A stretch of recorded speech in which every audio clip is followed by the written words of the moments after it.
शाह के action plan से विपक्ष में हाहाकार। महाराष्ट्र विधानसभा चुनाव बीजेपी का बड़ा दांव। एनडीए गठबंधन में बड़ी दरार। शरद उद्धव ने बढ़ाई राहुल की टेंशन। नमस्कार, मैं हूं परवीन शेख। आप देख रहे हैं कैपिटल टीवी की स्पेशल स्टोरी। महाराष्ट्र में लोकसभा चुनाव के बाद विधानसभा चुनाव ने सियासी पारा गरमा दिया है। सभी दल अपनी अपनी बिसात बिछा चुके हैं।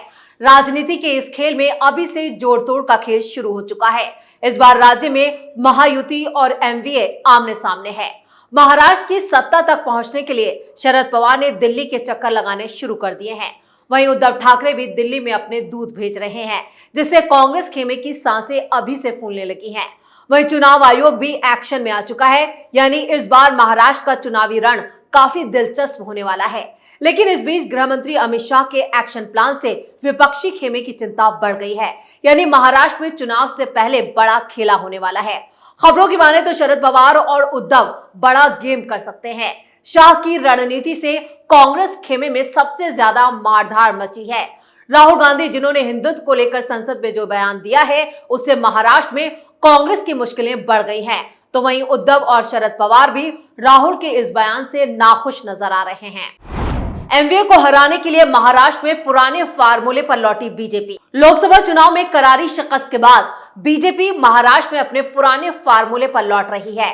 पार्टी ने राज्य में दिग्गज ओबीसी नेता रहे गोपीनाथ मुंडे की बेटी पंकजा के साथ जिन 4 अन्य कैंडिडेट को विधान परिषद चुनावों में उतारा है, उसमें माधव यानी माली, धनगर, वंजारी फार्मूला निकल कर आया है। इसे बीजेपी की तरफ से फिर अपने कोर ओबीसी वोट बैंक को मजबूत करने के तौर पर देखा जा रहा है। बीजेपी ने टिकटों के सिलेक्शन में सोशल इंजीनियरिंग का ख्याल रखा है। लोकसभा चुनावों में बीजेपी से दलित के साथ ओबीसी वोट भी बीजेपी से छिटके थे। इसका खामियाजा ये हुआ कि राज्य में सबसे ज्यादा नुकसान हुआ और वो 23 से गिरकर 9 सीटों पर आ गई। विधान परिषद के कैंडिडेट का ऐलान होने के बाद राजनीतिक हलकों में यह चर्चा है कि बीजेपी अपने कोर वोट बैंक की तरफ लौट रही है, ताकि विधानसभा चुनावों में पार्टी न सिर्फ वापसी कर सके बल्कि अपनी सत्ता भी बचा सके। ओबीसी की जातियों पर फोकस। बीजेपी के विधानसभा में 103 विधायक हैं। पार्टी ने विधान परिषद की 11 सीटों के चुनाव में 5 कैंडिडेट खड़े किए हैं। इनमें पंकजा मुंडे, योगेश टिलेकर, डॉक्टर परिणय फुके और अमित गोरखे के साथ सदाभाऊ खोत शामिल हैं। इनमें पंकजा मुंडे वंजारी समुदाय से आती हैं, जो ओबीसी का हिस्सा है। वो बीड लोकसभा सीट से करीबी मुकाबले में मराठा समुदाय से आने वाले बजरंग सोनवड़े से हार गई थी। ओबीसी समुदाय की प्रमुख जातियों में माली, धनगर और वंजारी आते हैं। बीजेपी योगेश टिलेकर को भी नामांकित किया है, जो पुणे से आते हैं। वो माली समुदाय से हैं। बीजेपी चाहती है कि अगले चुनावों में इस समुदाय का फिर से समर्थन मिले। महाराष्ट्र में अक्टूबर में विधानसभा चुनाव होने हैं, जिसको लेकर यह प्लान सामने आया है। इस प्लान से विपक्ष में अभी से हाहाकार मचा है। सोशल इंजीनियरिंग पर लौटी बीजेपी। बीजेपी के 3 और उम्मीदवारों में यहां पर बीजेपी ने मराठा समुदाय से आने वाले किसान नेता सदाभाऊ खोत को भी उम्मीदवार बनाया है। खोत की पार्टी बीजेपी की पुरानी सहयोगी है। बीजेपी ने परिणय फुके को प्रत्याशी बनाया है। विदर्भ से आने वाले फुके कुणबी हैं। उन्हें फडणवीस के करीबी के तौर पर देखा जाता है। फुके पहले राज्य मंत्री भी रह चुके हैं। इसी तरह पिंपरी चिंचवड़ से अमित गोरखे हैं, जो फडणवीस के करीबी हैं और मतंग समुदाय से हैं, जो एससी का हिस्सा है। बीजेपी को 5 कैंडिडेट को जिताने के लिए 115 प्रथम वरीयता के वोट चाहिए होंगे। बीजेपी को उम्मीद है कि वो निर्दलियों के समर्थन से अपने 5 उम्मीदवारों को जिता लेगी। शिक्षक और ग्रेजुएट वाले चुनाव में बीजेपी को 1 सीट पर जीत मिली है। ओबीसी वोटों पर पकड़ के बाद ही महाराष्ट्र में बीजेपी को मजबूती मिली थी। अब देखना यह है कि देवेंद्र फडणवीस का यह दांव कितना कामयाब होता है। लेकिन इस बार बीजेपी कोई चूक नहीं करना चाहती, इसलिए बीजेपी के तमाम नेता और कार्यकर्ताओं ने अपनी कमर कस ली है। इसी का नतीजा है कि अभी से बीजेपी वर्कर्स लोगों से मिल रहे हैं और सरकार की कामयाब योजनाओं की जानकारी दे रहे हैं, यानी हर घर में बीजेपी कार्यकर्ता दस्तक दे रहा है। महाराष्ट्र की प्रमुख जातियां धर्म। मुस्लिम 11.54%, मराठा 33%, दलित 23%। महाराष्ट्र में भी दूसरे राज्यों की तरह जातियों का अहम रोल है। यहाँ भी विकास के साथ साथ जातियों का ध्यान रखना जरूरी रहता है। हर पार्टी के अपने दांव पेच हैं, लेकिन जातियों का वोट हासिल करने की कवायद दिख जाती है। इसी बात से समझा जा सकता है कि महाराष्ट्र की सियासत में जातियों का क्या योगदान है। महाराष्ट्र में मुस्लिम सियासत काफी अहम मानी जाती है। राज्य में इनकी आबादी 11 करोड़ से ज्यादा है, यानी 11.54% के करीब बैठती है। उत्तरी कोंकण, खानदेश, मराठवाड़ा और पश्चिमी विदर्भ कुछ ऐसे क्षेत्र हैं जहां पर मुस्लिम वोट ही हार जीत में निर्णायक भूमिका निभाते हैं। मुंबई की कुछ सीटों पर मुस्लिम वोट एक्स फैक्टर साबित होता है। कांग्रेस और एनसीपी के बीच में ही मुस्लिम वोट बढ़ता आ रहा है।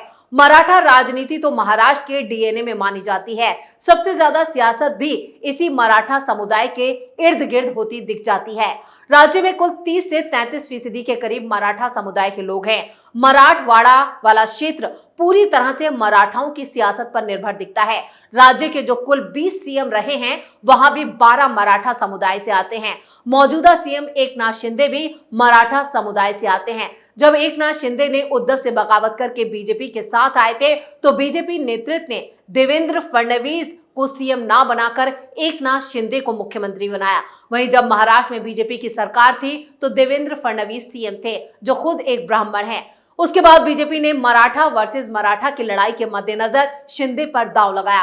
वैसे इससे पहले एनडीए गठबंधन की तरफ से उद्धव ठाकरे सीएम थे, वो मराठा समुदाय से आते हैं। इससे समझा जा सकता है कि महाराष्ट्र में मराठा समुदाय सत्ता में बड़ा दखल रखता है।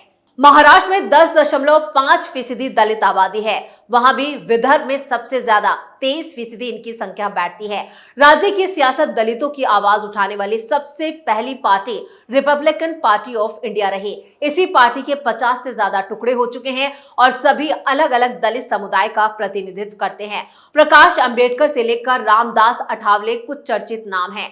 महाराष्ट्र की राजनीति में सिर्फ जातियों के दम पर जिंदा नहीं रहा जाता। इस राज्य ने कई ऐसे नेता दिए हैं जिन्होंने न सिर्फ महाराष्ट्र की राजनीति पर अपना असर डाला, बल्कि वक्त वक्त पर देश की सियासत पर भी अपना प्रभाव छोड़ा। आज भी राज्य में कई ऐसे नेता मौजूद हैं जिनके चेहरे के दम पर वोट डाले जाते हैं। शरद पवार 4 बार राज्य के मुख्यमंत्री बन चुके हैं। शरद पवार पिछले 60 सालों से महाराष्ट्र की राजनीति में सक्रिय चल रहे हैं। सबसे युवा सीएम का तमगा भी उन्हीं के पास है। जब 1978 में उनकी सबसे पहले ताजपोशी की गई थी। इसके बाद सरकार किसी की भी रहे, पवार फैक्टर जो है हर बार निर्णायक साबित हुआ है। आज भी यहाँ की सियासत में अगर कुछ बड़ा होता है तो उसमें पवार की भूमिका मायने रखती है। देवेंद्र फडणवीस बीजेपी का महाराष्ट्र में वर्तमान में सबसे बड़ा चेहरा माने जाने वाले फडणवीस राज्य में पहली बार 2014 में मुख्यमंत्री बनाए गए थे। संघ के करीबी माने जाने वाले फडणवीस को उनकी सियासी सूझबूझ के लिए जाना जाता है। 90 के दशक में उन्होंने राजनीति में एंट्री की थी। फिर 1997 में नागपुर के मेयर भी बने थे। 2013 में वो बीजेपी महाराष्ट्र के अध्यक्ष बने और फिर अगले ही साल सीएम की कुर्सी पर विराजमान हो गए। वर्तमान में वो डिप्टी सीएम के पद पर आसीन है। उद्धव ठाकरे महाराष्ट्र के पूर्व मुख्यमंत्री उद्धव ठाकरे इस समय सियासत में मुश्किल दौर से जरूर गुजर रहे हैं, लेकिन उनके बिना वर्तमान में राज्य की राजनीति के बारे में सोचना भी गलत है। उन्हें एक तरफ फिर भी अपने गुट को जमीन पर मजबूत किया, वहीं दूसरी तरफ हिंदुत्व पर भी नए सिरे से फिर राजनीति की। साल 2022 में राजनीति में कदम रखने वाले उद्धव 1 साल के अंदर में ही यहाँ पर शिवसेना के कार्यकारी अध्यक्ष बना दिए गए, लेकिन वर्तमान में वो एनडीए का हिस्सा है।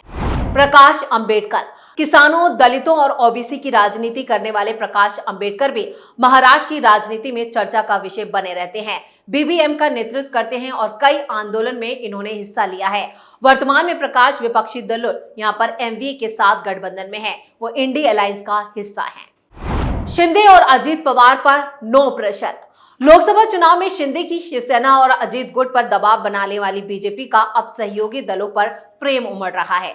अब वो किसी भी कीमत पर सहयोगी दलों को नाराज नहीं करेगी, बल्कि सभी को साथ लेकर चलेगी। पार्टी की कोर कमेटी की बैठक में सहयोगी दलों को साथ लेकर चलने की बात की गई। लोकसभा चुनाव के वक्त जिस तरह का दबाव बीजेपी ने सहयोगी दलों पर बनाया था, वैसा दबाव विधानसभा चुनाव में नहीं दिखाई देगा। विधानसभा चुनाव में पूरे समन्वय में चुनाव लड़ने पर जोर दिया जाएगा। साथ ही सहयोगी दलों पर कोई विवादित बयान भी ना देने का निर्देश दिया गया है। हाल ही में बीजेपी ने केंद्रीय मंत्री प्रभारी भूपेंद्र यादव और रेल मंत्री अश्विनी वैष्णव को महाराष्ट्र का प्रभारी और सह प्रभारी बनाया है। बीते हफ्ते ही उन्होंने प्रदेश बीजेपी कोर कमेटी की बैठक बुलाई थी, जिसमें पार्टी के सुर बदले बदले नजर आए। प्रभारी और सह प्रभारी ने प्रदेश बीजेपी के लोगों से सहयोगी दलों को पूरा सहयोग देने के लिए कहा। अश्विनी वैष्णव ने विधानसभा चुनाव में समन्वय बनाने के लिए एक कमेटी बनाने के लिए कहा, ताकि सहयोगी दलों के बीच किसी भी प्रकार का वाद विवाद के जो हालात हैं उसे खत्म किया जा सके। इसके अलावा बीजेपी कोर कमेटी के लोगों से कहा गया है कि वो विवादित बयान देने से बचे, ताकि सहयोगी दलों के साथ किसी तरह की दूरी ना बने। महाराष्ट्र में अक्टूबर में होने वाले विधानसभा चुनावों में इस बार अमित शाह की भूमिका भी काफी अहम होने वाली है। इसलिए फडणवीस भी लगातार अमित शाह के संपर्क में हैं और आगे की रणनीति को लेकर वो उन्हें जानकारियां दे रहे हैं। अब बीजेपी का ये एक्शन प्लान कितना कामयाब होता है, ये तो चुनाव के नतीजे तय करेंगे। स्पेशल स्टोरी में फिलहाल के लिए इतना ही। वीडियो कैसा लगा कमेंट करके अपनी राय जरूर दें। वीडियो को लाइक करें, शेयर करें और कैपिटल टीवी को सब्सक्राइब जरूर करें। नमस्कार।